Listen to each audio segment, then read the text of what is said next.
Hi YouTube, how are you doing? I'm doing pretty good. It is really cold here, so when I came back in from going outside, I played some songs like Cold as Ice and Ice Ice Baby, and then Rolling Stones Too Hot or She's So Cold or I can't remember the name of that one, but and some other songs. Later I'm gonna put through lyrics to Doug's favorite Rolling Stone song, which is Waiting on a Friend. He's not waiting for a lady, he's just waiting on a friend. I asked Doug, I go, wonder if he was not waiting for a lady because he didn't want a lady or if his lady was his friend. You know, I guess you could take it either way. So, yeah. It's an okay song. It's not my favorite one that they do. I think I do like that one that I did play, that She's So Cold, um so cold like a tombstone or cold like an ice cream cone. I love it. I've known a lot of cold people in my life, so yeah, that's a good one for me. you know. uh, or if you're looking for extreme intelligence to go along with our pheromones, um, I'd be, I can't get no satisfaction because I have to have a level of intelligence in the mating procedure. I just can't. Love or attraction doesn't, just that alone isn't enough for me. It's got to be deep. It's got to be on a level that most people won't go or most people don't think. And something Doug and I had in common when we met, we had given our all to the wrong people. you know, because anybody you sleep with, they're going to leave an indelible mark on your soul for the rest of your life. you know, so you got to be careful. Yeah, be careful mixing those chemicals out there, people. It's dangerous. You know, can get a sexual demon that you can't get rid of. I was watching Lady Babylon, and Alman was saying how people have demons around them, following them, and that's what that is. Well, I'm fully aware of that, and I'm not too worried about being careful because I have that same type of energy, and when somebody comes around me, I'm going to scrutinize you just as hard, if not harder. So I welcome that strength. Bring it on.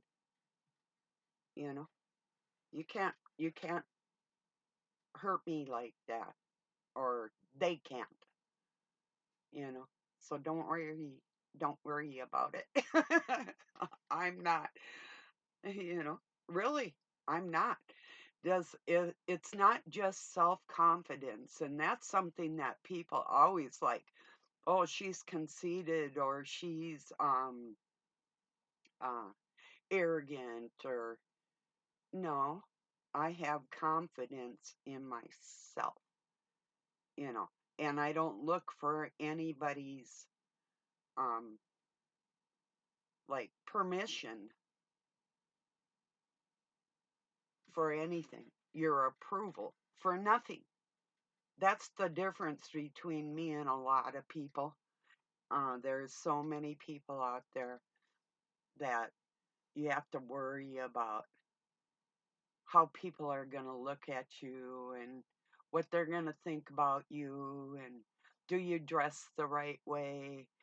Are your clothes clean and tidy? Yeah, all the time. I heard Almond say, wash your jeans. Hey, oh, there was this thing going around where these people weren't washing their jeans because jeans were so expensive. And no, wash your jeans. Ugh. Anytime you wear a piece of clothing, oh, yeah, wash it. That's why I don't like dry cleaning stuff, because that's poison too. So if you have clothes that you can wash, yeah. I had a son that loved these stupid jeans he had, and he didn't want to wash them, and I'm like, they're stinky, you know? So anyway, I agree. Wash your jeans. If you can't afford them, well, then change your style. Don't be like everybody else. Ooh, I ran across this little bastard. Excuse me, people, just a minute here. I gotta tell you this. I had subbed to this channel a couple months ago, and the guy must be, oh, maybe the age of my kids, because he's always ranting about boomers, that the boomers were such a filthy generation, and no more than the generation before that were the hippies. He's getting the hippie generation confused with the boomers. You know, the baby boomers were the children of the hippies, and we're the ones that um, started protesting against the war. And yeah, the hippies did too, but not as strong as us ones being young adults in the 70s. We had a no nonsense approach to war and racial problems, and we took it to the next level. But I just wrote to this guy. It's like he was talking about witches, that not all witches are old, and well, that's true. They're from every age. I know one that's 92. I know another that's 15, you know, or even younger, I'm sure. There are some practicing, whether it's Wiccan or witchcraft, you know. Anytime you have to um, use some type of element to enhance your daily procedures, you're already below the game, that you can't handle things for yourself. You have to use some kind of totem or whatever. But I just told this guy ranting on boomers, he must really hate them. And I had a really disdain for the generation before me. What a bunch of immoral sluts. Couldn't stand them. So I mean, I can, if he went through something like that, I can totally see. But I did write to him, hey, witchcraft or spell casting crap comes out of anybody's mouth at any age, and like he was doing towards the boomers. And first I started off, I have intelligent friends in every age group. So, and which or spell casting crap comes out of a person from any age, something like that to him. Because, and then I unsubbed. It's like, because this was like the second time. He had wonderful information on some history, on different cults and religions through the world. It was phenomenal. But I couldn't share his work because he was such a penis about everything. It's like, what a jerk. No wonder your mother hates you. You're a dick. So, anyway, I don't know, maybe some of you are like that out there too. Maybe you're prejudiced. Maybe you got a generational gap thing going with people that you can't snap out of. I don't know. Maybe I don't have it because I grew up um, helping out in the nursing home before I even went to nursing school.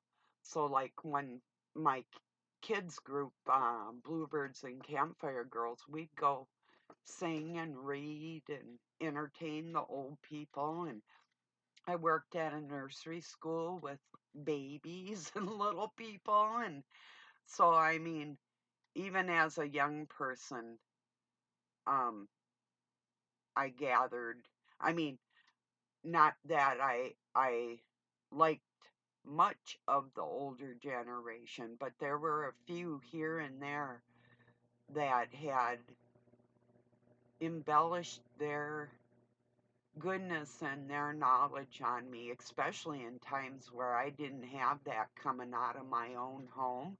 So I cherished it where I found it. It didn't matter the age of the person, you know.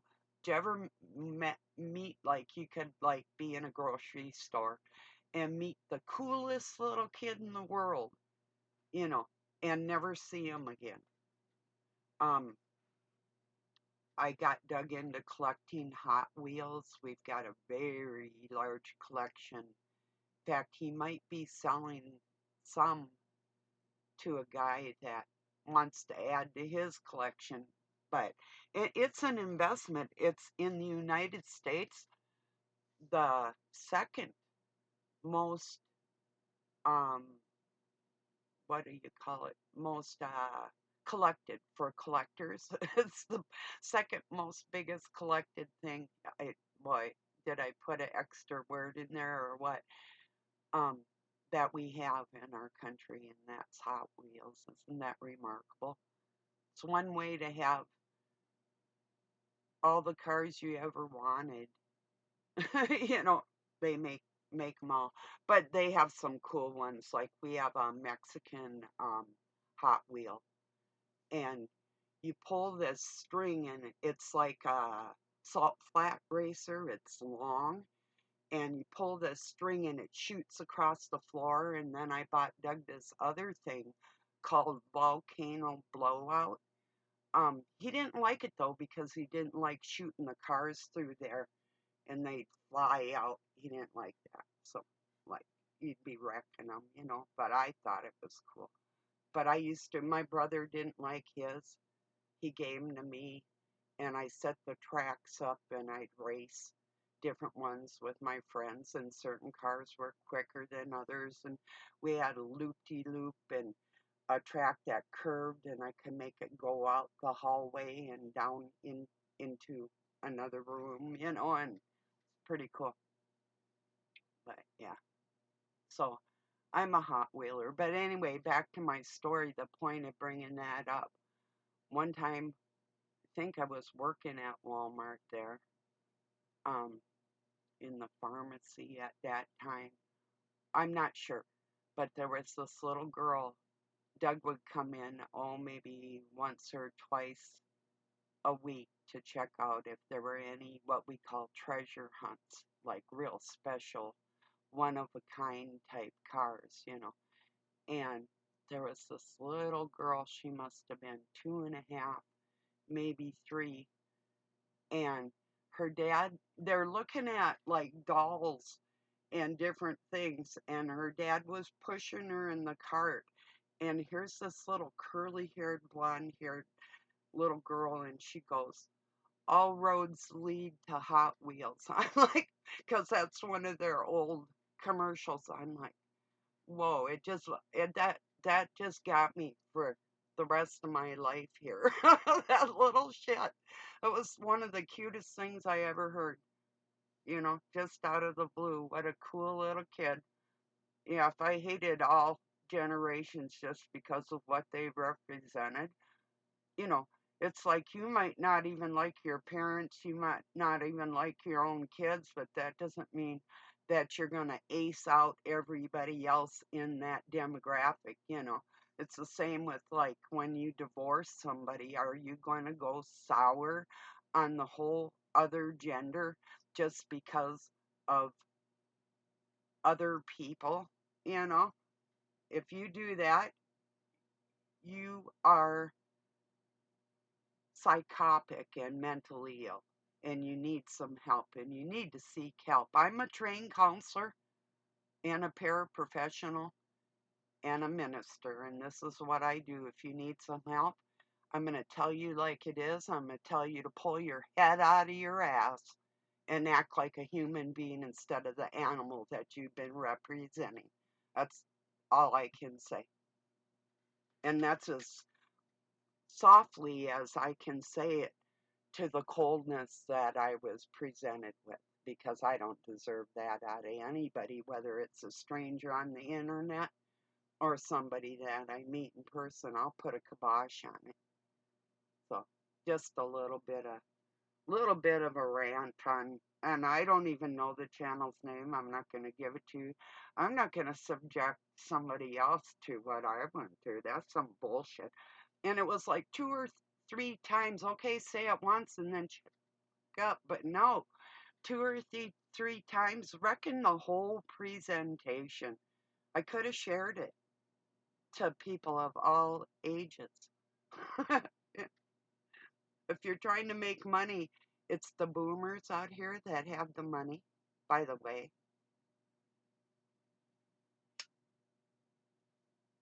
Or haven't you noticed? So, yeah. Go ahead and just insult the only people that'll probably pay your dumb ass for being what you're being, you know. Mm. Anyway, I think I'm done with that subject. That's probably enough. There might be a little bit of an interruption. I hear the truck out here. Doug's on his way to town. Um, I decided what I'm going to do for my music. I'm going to, when I had my service for my Roku TV, they have phenomenal speakers. So with my soundbar and those 2 speakers and my subwoofer, I can rock the house.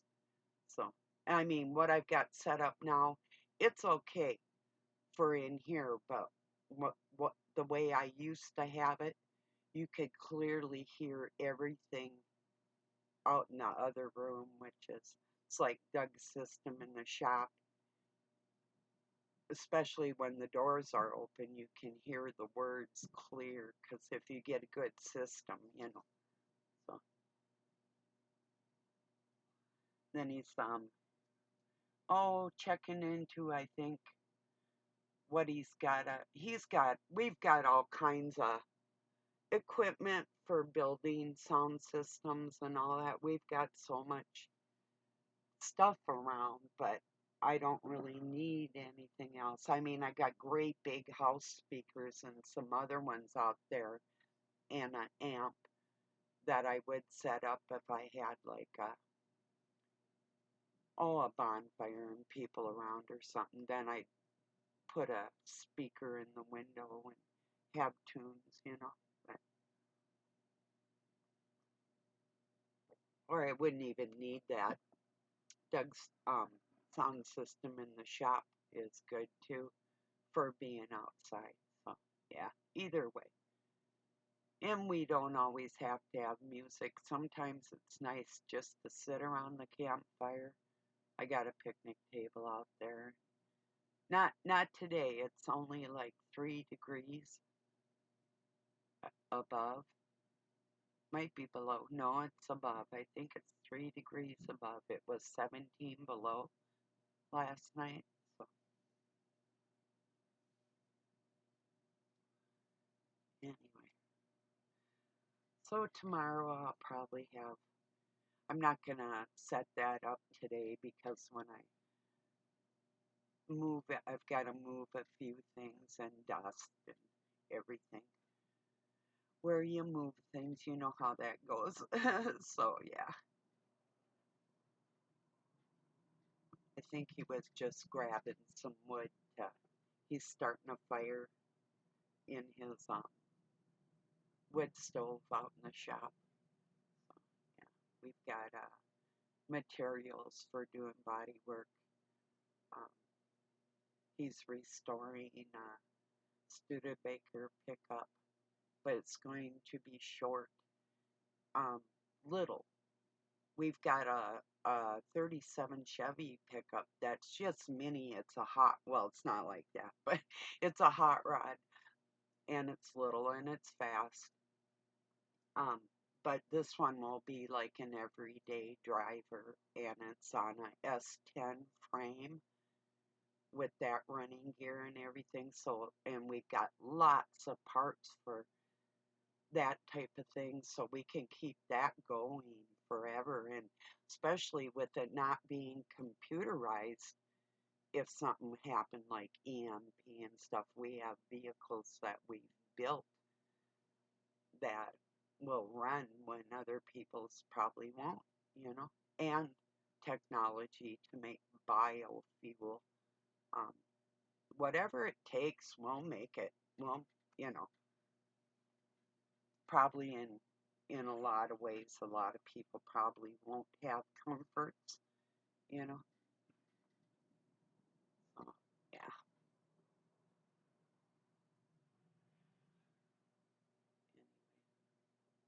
I hope that doesn't happen because the people in the city without running water and access to the earth, they don't have the access to the things like in I've told people in your area, find out what your native plants are and what did the natives do around your area to survive through any condition, whether you're in a desert area or in the tundra, frozen tundra, or in between. You know, what did the indigenous do around you, whatever part you're in the world? It's like this morning I ran across, I think the guy's voice sounded like he was Scottish or Scotch Irish. It wasn't quite Irish or Scot. So I'm thinking the Scotch Irish mix type bloodline. And which I have some of that too, but I have so many different bloodlines in me. Um, and just think they kept track of all of them. It's like that's a trip just on itself. When I mean by they, I am talking about the dark cabal that sell children. Those ones know who everybody is. There's no hiding on this planet, you know? So, anyway, this man was out in the woods telling people about moss and the different uses for it, which I do know anyway. The native moss around here, not only is it edible, but it can be used for wound dressings and all kinds of. It's got antibacterial properties to it, all kinds of.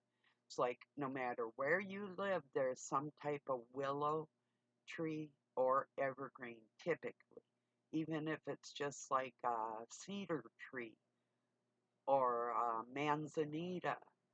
Um, those always have those oils, those antiseptic properties to it. The willow, any type of willow, doesn't matter if it's a weeping willow or a golden one or whatever it is, or the bush, the pussy willow, um, those are the same properties that they make aspirins out of. So if you were um, having a heart attack and you have no aspirin, you can take a piece of the willow, it's the bark, and chew on it. The pith has a little, in the middle, has a little bit of the same properties, but just chewing on it like putting the aspirin under your tongue, or red pepper works too. If somebody's having a heart attack, put some cayenne pepper under their tongue. It uh, shocks them, their blood. It thins their blood immediately. So if you can get it on the left side under their tongue, it is the best. And other things that, like evergreens, all evergreens are edible. That's where you get pine nuts, you get pine tar, pine sap, that has medical properties. The whole tree is edible. You can make teas that taste nutty out of evergreens. I mean, it's just an edible tree in times of danger. And the birch tree gets this black fungus on it. You dry that fungus and powder it up, and it fights cancer. So there's all kinds of things. Like I have right outside my bedroom window, I have wild lettuce, which is the same as opium. If I ever had to do brain surgery on somebody in hard times, I do that anyway without anesthetic or anesthesia, yeah. And then what else is out there? Oh, there's burdock for stomach. There's witch hazel for antiseptic. Um, Geez, I could go on and on. There's thousands of plants just right outside that are usable any time of the year, you know, given if you can find them or not. Of course, not all the green stuff that's covered in snow, but you can find things out there in the winter to survive if you had to, you know. So if I were in the desert, I would look into what you have, like yucca or pear cactus, or the different things that you can actually harvest to survive if you had to, you know.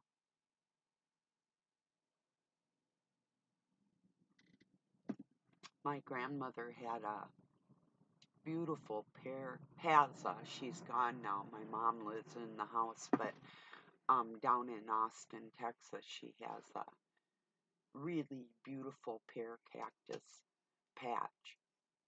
There's a pecan tree, and she grew roses under the pecan tree because it's hot there. I like it. I like the hot weather. I mean, that doesn't bother me at all.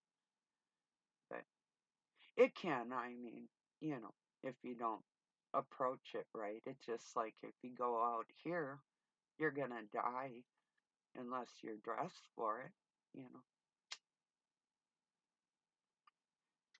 So, there was one other plant I was going to tell you about for North America. Let me see. What was it? Something real simple. Oh, there's so much though. There's like wild thyme, wild sage, there's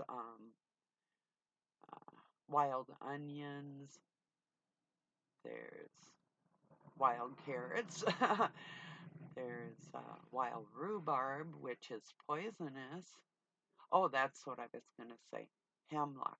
It's poisonous, but it doesn't have to be if you only have a little bit. It's curative, but how much is too much? It's like Queen Anne's lace, and then there's a fake one that can kill you, So I know a lot about um, wild plants, wild edibles, and medicine, and that type of thing. So just in case, and I've used things, it's like I have Jerusalem artichokes here. I'm not a big artichoke fan. They're okay. I like pickled artichoke hearts, but if I had to eat those soapy things and collect the roots, and prepare them, I mean, it's like cilantro. It depends on, I mean, if you're just going to eat cilantro by itself, it'd probably be pretty nasty. And you don't want it in just any old thing, but in certain things it's good. I used to hate it, and now I love it. So just depends on what it's in, you know. So same with habaneros. I like a little bit of. Doug didn't know you don't really just eat them. It's more for a seasoning. And he bought some. My oldest son and him were into making burritos out of everything, and he almost killed himself on those habaneros. So, not just one time, he was eating them. Um, it was crazy, totally crazy. They would even take like lunch meat and make burritos and put sliced habaneros on there and stuff. That's overkill, you know.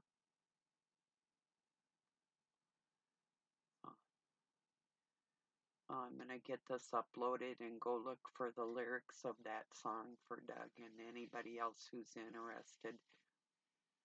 Yeah, he's just waiting on a friend. Not the only one. There is a trinity that is a fulfillment of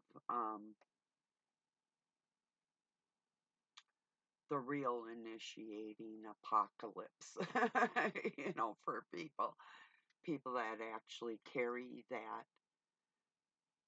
knowledge within themselves.